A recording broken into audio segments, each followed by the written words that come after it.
podcast is on the nervous system, and I wanted to show you what I have posted on Moodle. So I have some official lecture notes, like there's 6 pages, 3 front and back, okay?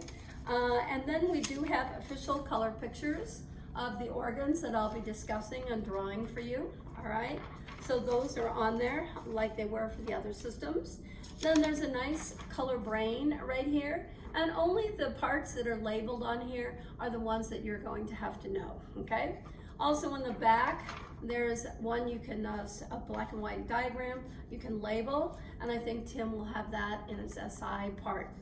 All right, then we have color pictures. Anything that I draw for the senses, I will post my official color picture of it so that you can get all that information off the picture right there.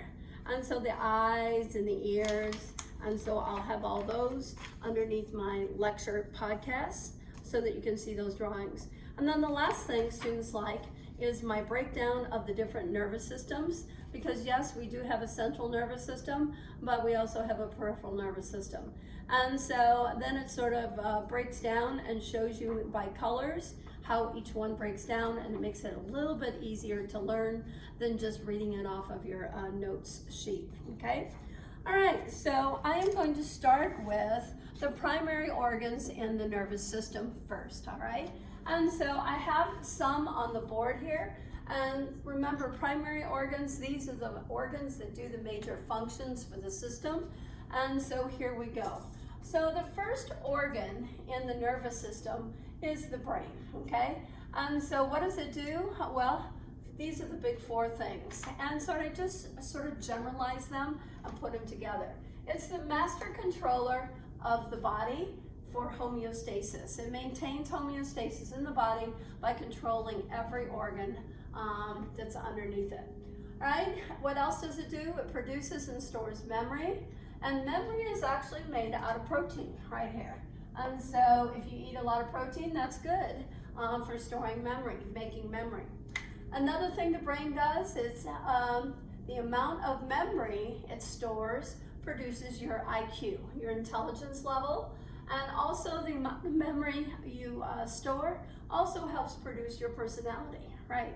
So the brain will produce your personality as a result of a lot of stored material, and of course that comes genetically also. Right, the next thing and the last thing it generally does is it interprets and stores impulses from your sense organs. So all your sensory information is stored in various areas of the brain, and those would be my 4 general things for the brain. Then we have the spinal cord as the second primary organ, and what does it do? Well, its number 1 job is it relays impulses, the electrical impulses, between nerves and the brain. So it's like the railroad tracks, bringing information in and up to the brain and then taking it back out. And then the other thing the spinal cord does is it makes CSF, and so we've already talked about that when we studied nervous tissue, cerebrospinal fluid, and essentially that's going to feed the nerve tissue and in the brain and the spinal cord, okay? So that's what that would do. All right, then the third primary organ in the system are your nerves right here, your nerves. And I just drew a quick little picture right here. And so here's the brain, and we have 3 sets of nerves. We have cranial nerves that come off the brain only, and there's only 12 of them, 12 cranial nerves right here. And they're very important because they control major functions in the body. And then coming off the spinal cord, we have spinal nerves, so those are purple. And then the spinal nerves will run out in the arms and legs and into the body, and they meet up with a structure called the ganglion. And it's a connector. It's a connector, and it's going to send the electricity to the correct area that it's supposed to go to. And so then here's our last set of nerves right here, peripheral nerves right there. And they go out to the body organs. They come out, go out, and come back in. And so that would be our 3rd set. All right, so now what do nerves do? Nerves, number 1, they move electrical impulses to control all your organs, okay? So they're going to move electricity in and out from the brain and spinal cord, okay? Second thing that all nerves do, they make neurotransmitters and neuroinhibitors to control the amount of electricity, to control the impulses, so that you don't fry yourself with all that electricity. And then the last thing that nerves do is they make neurohormones that get dumped into the blood to control various organs. So we have neurohormones that will also help the nerves control various organs. So that's pretty cool. All right, and then the fourth primary organ is called the ganglion. That's singular. Ganglia is plural. So here was my cute little ganglion right there, and it's a connector between spinal nerves and peripheral nerves. And that's what it does. It's a structure that connects spinal and peripheral nerves. Our last primary organ for the nervous system is sensory organs. And what are the sensory organs in the nervous system? The eye, the ear, the nose, taste buds on the tongue, and then Meissner's and Pacinian corpuscles, which are in the skin. And then I also listed real quick, like right over here, just to remind you of the name of the sense that they will be doing. And we will do a separate podcast on all the senses. So optical sense, of course, is eyesight. Auditorium, balance, is hearing, and of course balance. Olfaction, smelling. Gustation, your sense of taste. And then proprioception is your sense of pressure on the skin, pain in the skin, and also temperature, right? So all of those are the senses, and these are the sensory organs. All right, so now that's the end of the primary organs for the nervous system. Now we're going on to 5 accessory organs, and these are listed on your official notes, lecture notes. And so the first really sort of important thing that's going to surround the brain and the spinal cord will be CT wrappers. And so the first accessory is called meninges, okay? Meninges, there are 3 of them. They're connective tissue wrappers for the brain and the spinal cord, mainly for protection, and one of them is actually going to help feed the brain and spinal cord. So now I drew a little brain and the spinal cord right there, and then I put the motors around it. And so each individual meninge is called a motor, M-A-T-E-R. So the outside one that goes around is called the dura mater, and it's made out of simple squamous and dense reg CT, okay? Then underneath there's a little thin wrapper. It's very tough, just like the outside one, the orange layer. And that orange layer is called the arachnoid mater, also made out of simple squamous dense reg CT. So arachnoid, you know, means related to spiders. And then on the surface of the brain, we have the last one with the little red squiggles, and it's also on the surface of the spinal cord right here, and it's the pia mater. The pia mater, and it's made out of loose CT with non-fenestrated capillaries. So this is the layer that will actually be feeding the brain nerve tissue and the spinal cord nerve tissue, the pia mater, all right? So also, just want to put this in real quick. There is a little space underneath the dura mater, right here, a little space. I put a star, and a little space underneath the arachnoid mater. And so those little spaces are called sinuses, subdural sinus and subarachnoid sinus. And if you ever have a concussion, which basically means the blood vessels are breaking on the surface of the brain, they will bleed out. The blood will accumulate in these spaces, so they'll say you have a subarachnoid concussion, right? That's a concussion, is basically a bruised brain. And so the blood vessels break on the surface, and then they bleed out, and the blood goes into these spaces. So subdural concussions and subarachnoid concussions occur all the time. All right, so I just thought I'd point that out. There is no subpia sinus, and so just these two are where all your concussions occur. All right, so that's the first accessory organ, which basically protects it and then feeds it. The pia mater will feed it. All right, so our second secondary organ is called nerve CT wrappers. So I drew this, I did this with nerve tissue way back when, and here are your neurons, okay? And then they have to have CT wrappers around them to protect and feed them. And so going around the outside, making a nerve, making the whole nerve. That's called the epineurium, simple squamous dense reg. Perineurium is going to make the bundles of neurons, and so that's going to make essentially the fascicles. Remember bundles right there? And so it makes bundles of the nerve tissue, so dense reg CT is going to support these and bundle them. And then what's going to feed them is this layer of loose CT non-fen. And so that's called endoneurium. So essentially, those are the CT wrappers that are going around your neurons, and sort of like the ones that go around the brain and the spinal cord, the meninges. All right, now we go on 3. Bones. There are certain bones that actually protect the nervous system organs. And so the cranium, your skull bones, protect your brain, and then some of your sensory organs. And then your vertebrae, of course, protect your spinal cord right there. All right, now number 4 accessory organ are blood vessels. You have to have blood vessels come into the nervous system.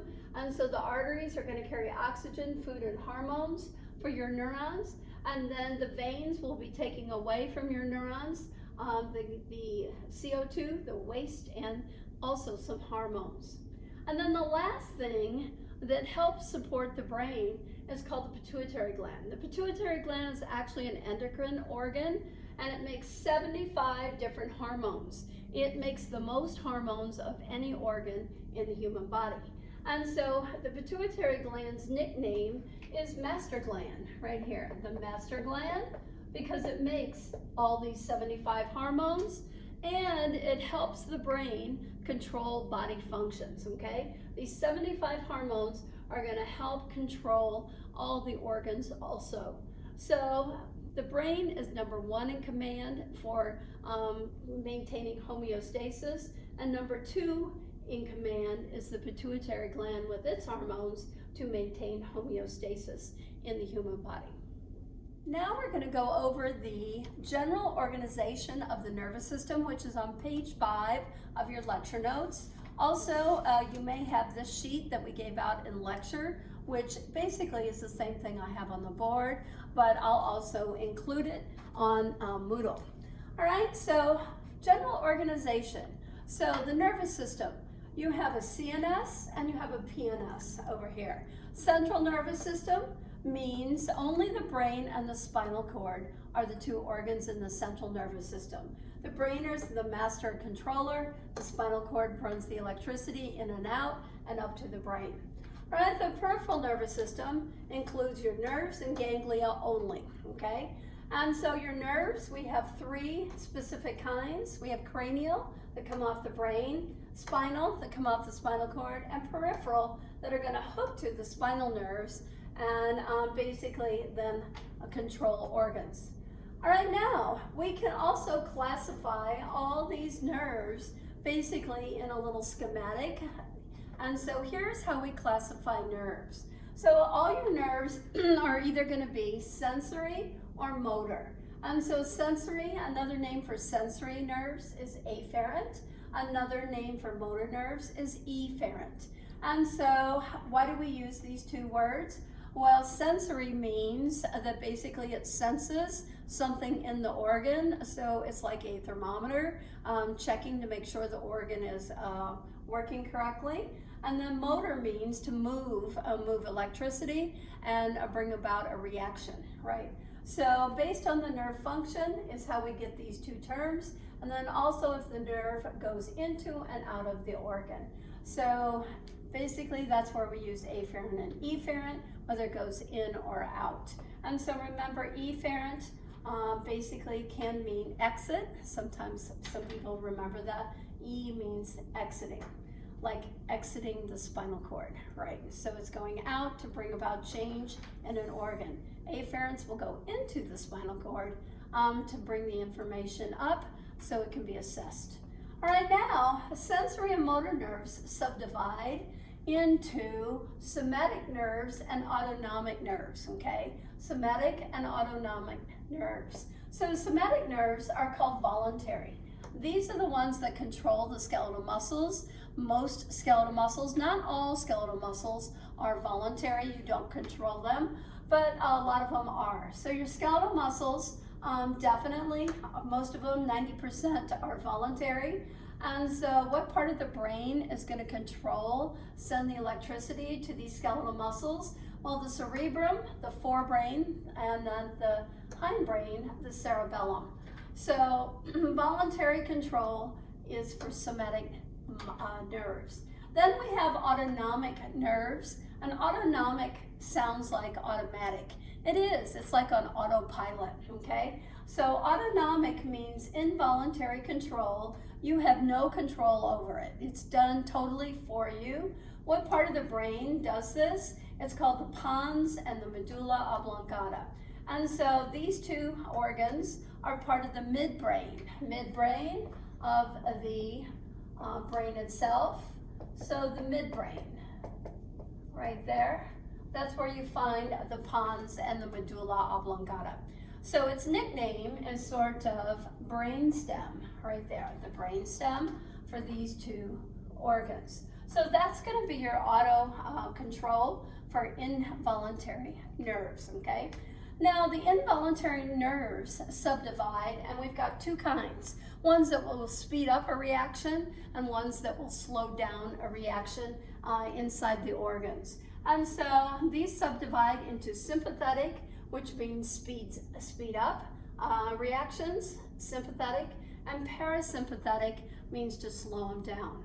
So what part of the brain speeds up your heartbeat, breathing, everything? The pons. The pons is going to be the controller for the sympathetic nerves, and then the parasympathetic medulla oblongata is going to slow it down. So it's sort of like a checks and balances between the two nerves. And then another name for sympathetic nerves is adrenergic. Adrenergic, and so that's another name for the sympathetic nerves. And then it uses a specific neurotransmitter to bring about these fast reactions. And so the neurotransmitter that these kind of nerves like is called norepinephrine, okay? Norepinephrine, and so there it is. All right, now parasympathetic are also called cholinergic nerves. Cholinergic nerves, and they like the neurotransmitter called ACH, which is acetylcholine, okay? And so that's our last specific grouping of nerve names for how they subdivide. And so the autonomic nervous system, the nerves are going to be called sympathetic or parasympathetic.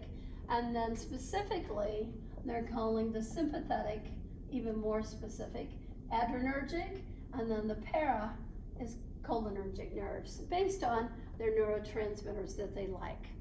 All right, so that's the organization overall scheme for the nervous system, and then the breakdown of specific names for the nerves. Now we're going to go over the cranial nerves, which are listed on your lecture notes, page 4. And all the cranial nerves, there are 12 of them, are always charted with Roman numerals, okay? So you have to know your Roman numerals, you'll have to know their names, and then also what they basically do, all right? Now, in the lab book, there's a nice big chart here that you can look at, and it tells you about the 12 cranial nerves, their origin, where they go, what the function is, how you test for them. And you don't need to know all that information. That's way too much at this point. And then on the next page, there's a nice picture of the 12 cranial nerves, and you do not have to memorize this. You can just look at it and appreciate it and where they come off on the base of the brain. So they're in yellow right there, and those are your 12 cranial nerves. Those 12 cranial nerves are probably the most important for controlling most everything in the human body. Let's just put it that way. So very important to know these, especially in nursing.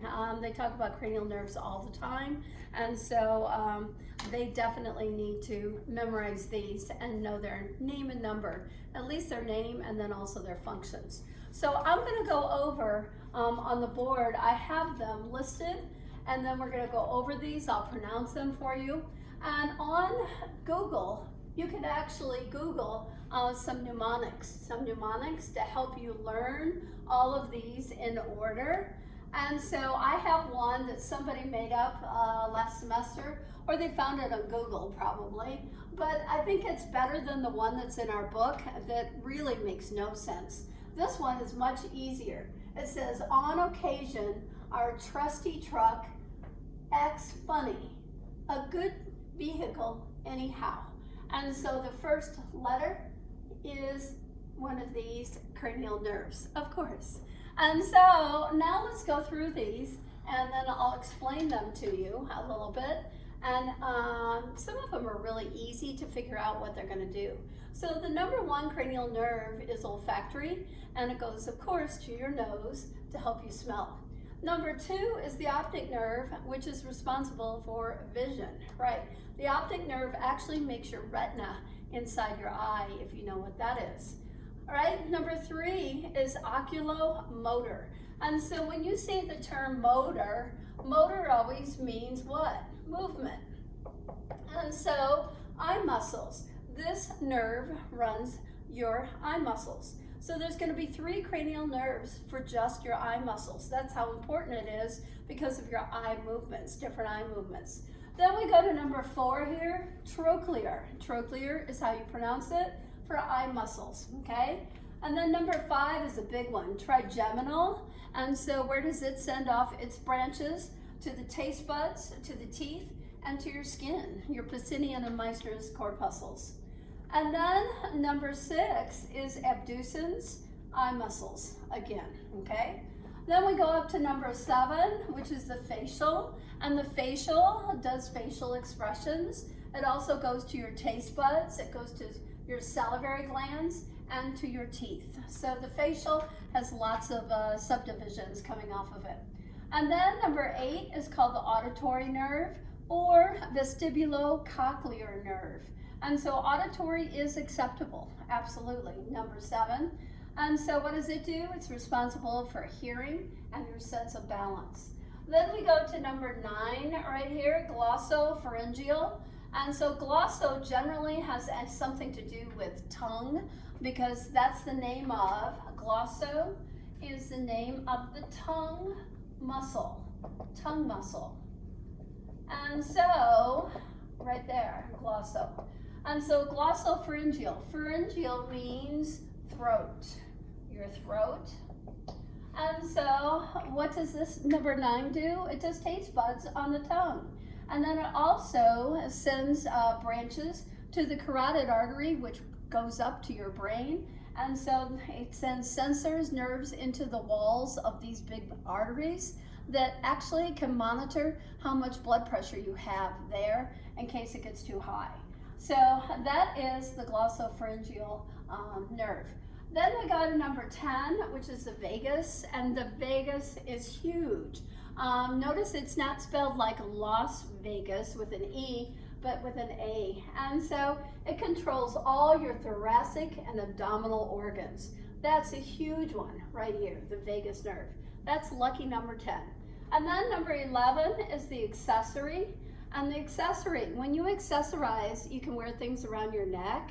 And so that's the way I remember it. And so it does all your neck organs, controls all neck organs and neck muscles. And then our last one is number 12. And so it says glossal here. So it has to have something to do with the tongue. And hypo means what? Below. Below the tongue. If you were gonna break it apart like that. And so hypoglossal muscle does all your tongue movements for speech, singing, whatever. And so tongue movements by the hypoglossal.